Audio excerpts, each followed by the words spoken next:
The moment the husband realized he had $1.12 million, his entire world seemed to pause in disbelief. For years he had lived a life that felt predictable: work, bills, responsibilities, and a marriage that had slowly grown colder without explanation. He never imagined that a single ticket bought on an ordinary day would pull him out of the monotony he had accepted as fate.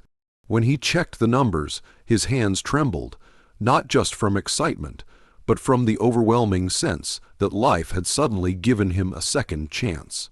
Yet even in the thrill of winning, a strange feeling tugged at him, a quiet intuition that the money would reveal truths he wasn't ready to face. Because deep down, he sensed that great fortunes don't just bring comfort, they expose people. In those early moments, before anyone else knew, he allowed himself a rare moment of hope.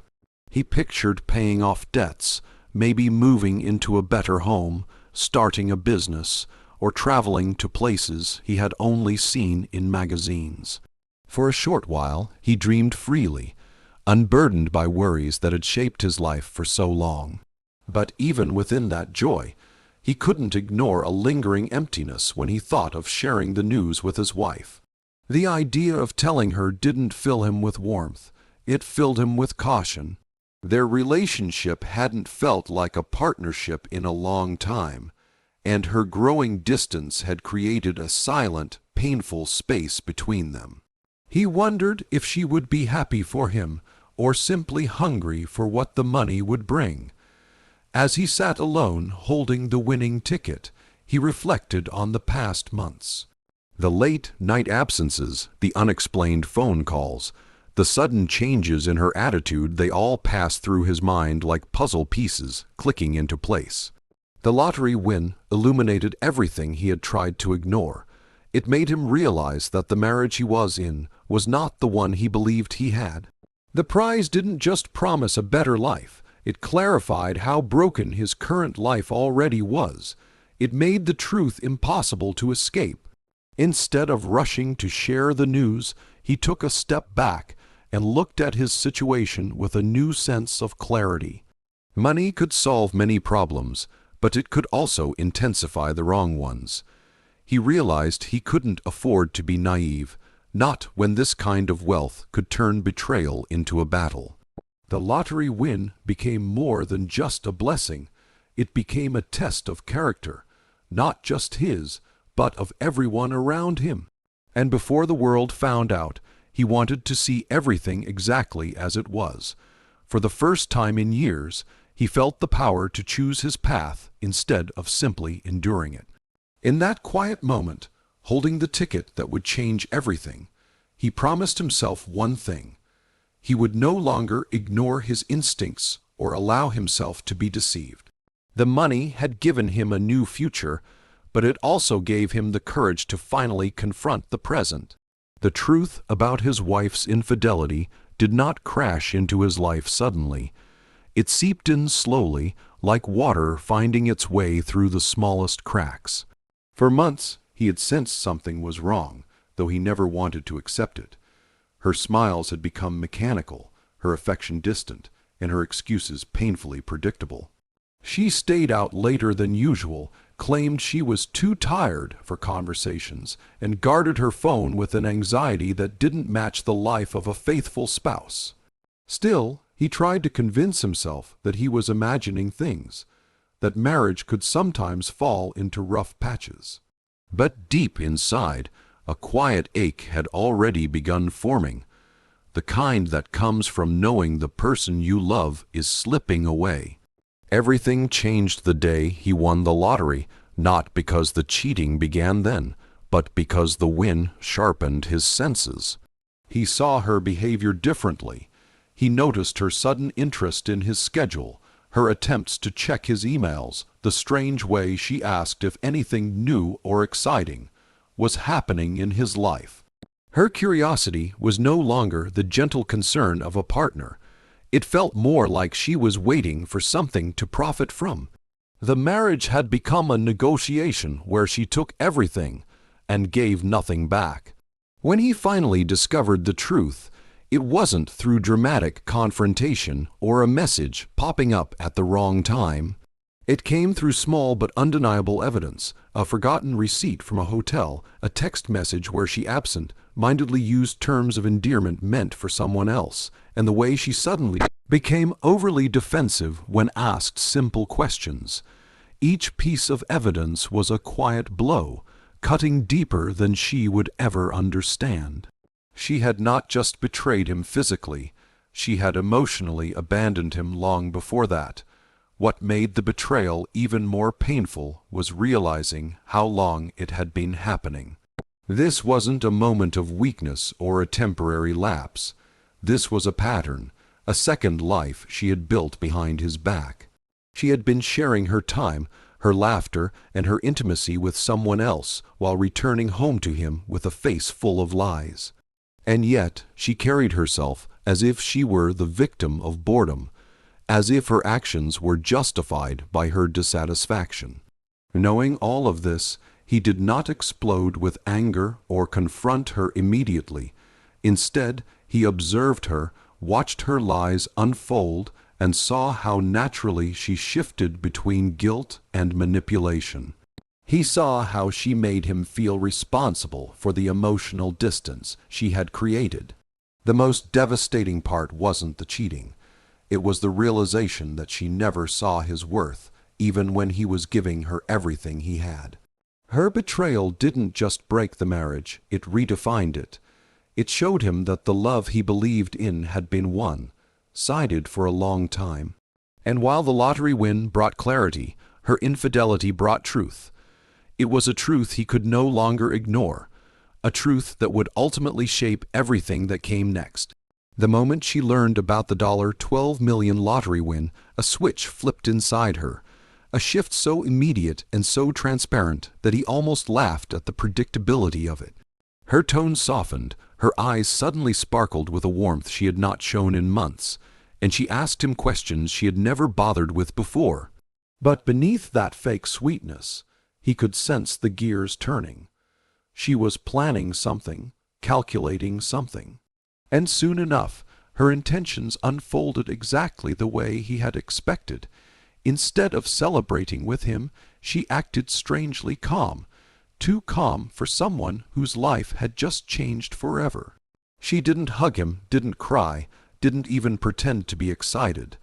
She simply asked when he planned to claim the money and whether he had already told anyone else. Her interest wasn't in the joy of the win, but in the logistics of ownership. It was the first sign that she wasn't thinking like a partner. She was thinking like a predator. A few days later, she filed for divorce.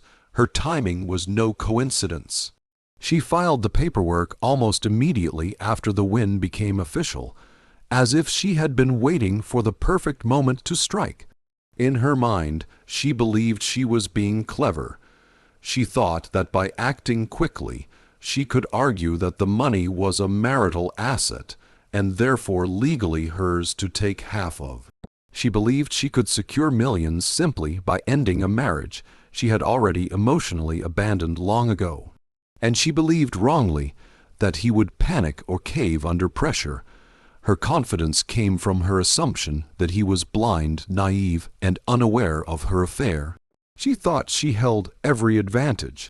She imagined herself walking into court with fake tears, playing the victim, portraying herself as a neglected wife who deserved compensation for her suffering. She probably rehearsed her speech in front of the mirror, practicing the tremble in her voice, planning which moments to dab her eyes with a tissue. In her mind, the victory was already hers. What she didn't realize was that her greed had made her predictable, and her guilt had made her sloppy. By filing immediately after the win, she exposed her motives more clearly than any evidence ever could. She didn't even pretend to fix the marriage. There were no counseling attempts, no heartfelt conversations, no emotional apologies, just instant legal action. Her haste revealed her priorities. The divorce filing came with demands that made her intentions painfully obvious. She insisted on spousal support, half of all shared assets, and even possession of their home. Her lawyers framed her as a loyal wife who had supported him emotionally and financially through difficult times. They painted a picture of a united marriage that she had been forced to leave because of emotional neglect. But the truth was far simpler. She wanted the money, and she believed the court would hand it to her. Seeing her true nature so clearly didn't hurt him anymore. It clarified everything. The divorce filing wasn't just betrayal. It was confirmation. It proved that she was never interested in rebuilding their relationship. The moment she saw dollar signs, the mask fell off completely. What she didn't know, however, was that he had anticipated every move she was about to make. And while she thought she was initiating the battle, he had already prepared the end game. While she believed she had the upper hand, he had quietly been preparing for this exact scenario long before the lottery win ever crossed his path. His preparation wasn't impulsive or vengeful. It was strategic, patient, and meticulous. He knew that life had a way of revealing true intentions, and he had already noticed the subtle cracks in their marriage, the secretive phone calls, the unexplained absences, the small lies that never added up. While he had hoped these were temporary issues, a part of him had understood that people often reveal themselves in moments of temptation, and money has a way of testing loyalty like nothing else. So he had taken steps quietly, ensuring that when the right moment came, he would be ready to protect himself and his future. He began by gathering evidence, small, seemingly inconsequential details that together formed a compelling record of her infidelity. Receipts, messages, bank statements, photos, and even casual conversations recorded discreetly all became pieces of the puzzle. Each piece told a story, and each story was carefully documented. He knew that courts rarely rely on feelings, they rely on facts. And facts, in this case, could dismantle the image she was preparing to present to the world. Simultaneously, he took steps to protect his finances. He sought legal advice well before the lottery win was confirmed, consulting with experts on asset protection and marital law. He set up accounts, trusts, and legal structures that made it difficult for anyone to claim the wealth easily.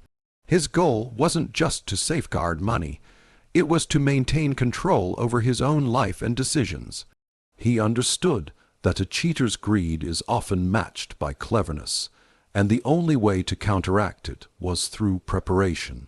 Beyond the legal and financial precautions, he mentally prepared himself for the confrontation. He anticipated the ways she would manipulate the situation, her crocodile tears, her false accusations of neglect, and her attempts to paint herself as the victim. He rehearsed patience, restraint, and the calm authority he would need in court and in private discussions. His mind became a shield as much as the legal documents became a sword. He realized that preparation wasn't just about evidence, it was about emotional readiness. The more composed he could remain, the stronger his position would appear, and the harder it would be for her to manipulate outcomes. By the time she filed for divorce, he was not only ready, he was several steps ahead. Her moves, which she believed were secret and cunning, were already anticipated. Her demands for money and property, the timing of her filing, even the way she expected him to react in panic, all played into a plan he had quietly developed. In every sense, he had turned what could have been a moment of vulnerability into an opportunity to assert control. He understood that the best defense against betrayal is not reaction, but forethought. And in that calculated foresight, he found both strength and a sense of justice that no court or lawyer could ever take from him. When the battle officially began, she wasn't walking into a game she could win. She was stepping into one he had already mastered.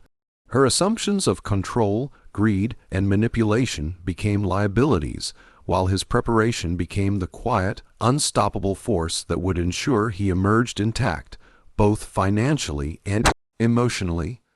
When the divorce proceedings finally began, the illusion of control that his wife had built around herself collapsed almost immediately. Her confidence, which had seemed so unshakable, proved to be nothing more than a fragile facade, easily shattered by the evidence he had meticulously gathered. Every claim she made, every demand for money, property, and spousal support, was met not with panic or hesitation, but with calm, undeniable facts. Her plan to secure half of the $12 million, to walk away with what she assumed was her rightful share, began to unravel in the most public and humiliating way possible. What she thought would be a straightforward manipulation turned into a lesson in patience, preparation, and inevitability. The courtroom, which she had entered believing it would be a stage for her performance, quickly became a place where her duplicity was revealed. Texts, receipts, and discreetly recorded conversations, details she had assumed were private or insignificant, were presented one by one, painting a clear picture of her infidelity and her motivations. Each piece of evidence was like a brushstroke, gradually revealing the truth to the judge, to the lawyers, and to anyone paying attention. The narrative she had hoped to control slipped from her hands. In trying to claim what she had never rightfully earned, she had exposed herself as someone who had manipulated, lied, and betrayed the person who had trusted her most. Meanwhile, he remained composed, a stark contrast to her unraveling demeanor. He didn't need to raise his voice or make dramatic claims. The evidence spoke for itself. His preparation had not only protected his wealth, but had also allowed him to maintain his dignity, his moral high ground, and the respect of those watching. The more she tried to twist the story in her favor, the more her own actions undermined her credibility. Her attempts at charm, at portraying herself as the wronged party, fell flat against the meticulous proof he had accumulated. What she believed would be a swift and easy victory turned into a prolonged exposure of her true character. By the end of the proceedings, the outcome was clear. She walked away empty-handed, her plans thwarted by the very preparation she had never anticipated. The court recognized not only his financial rights, but also the broader context of her betrayal, ensuring that justice was served in more ways than one. Her humiliation was public, her greed laid bare, and the narrative she had tried so hard to control was rewritten entirely by the evidence he had quietly secured. For him, the victory was not just financial. It was deeply personal. He had not only protected his wealth, but had reclaimed his sense of agency, proving that patience, foresight, and careful preparation can triumph over deceit and manipulation. The lottery win, which had initially seemed like a mere stroke of luck, became a turning point that allowed him to confront betrayal with strategy rather than emotion. In the end, he emerged not only financially secure but emotionally vindicated, having turned what could have been a devastating loss into a demonstration of resilience, intelligence, and the quiet power of being prepared.